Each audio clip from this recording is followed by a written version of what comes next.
Of course, there are those skeptics who have been saying that Africa's story has not changed, but as we have witnessed, Africa is rising in terms of people have more better incomes.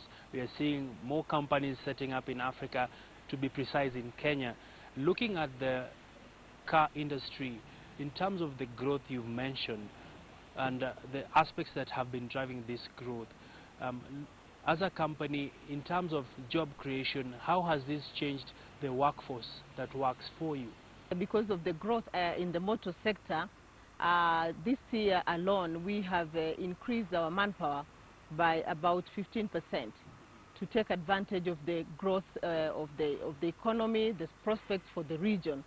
So Africa, there will be no one day that Africa will be rising and everybody will be called and be told that Africa has risen.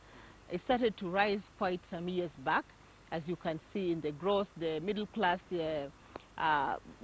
team is growing quite rapidly. There's demand for distribution, there's demand for food.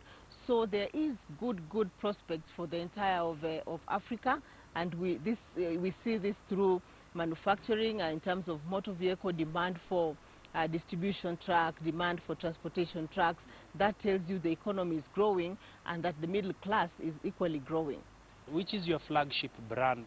Now that I know you do quite a number of assortments from the buses, from the pickups. 3 years, our flagship brand has been the medium duty truck.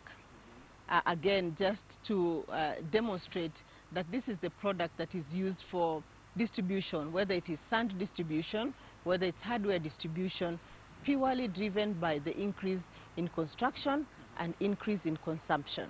Opening up of new supermarket chain because of food demand, food being transported from farm to market, that has driven the growth of the medium duty truck. The public transport system also is driving some growth because of change in regulation.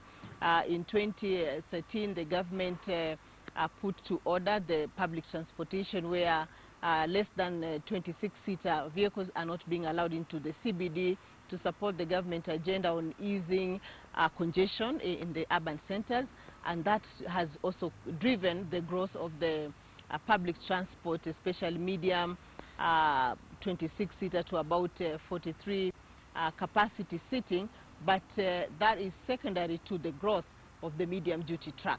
So we are playing in those both positions, but the growth is mainly on the light commercial. From where you sit, have the counties played a part in terms of just driving the sales volumes for GM? The county structure is beginning to take shape. I think there was a lot of landing, so we have not seen a major boost in terms of business coming from the county, but we forecast to see a lot of that in this financial year, as well as going forward as counties develop their strategic plan, where they're going to play and all that. That is going to drive a lot of demand, especially for utility vehicles.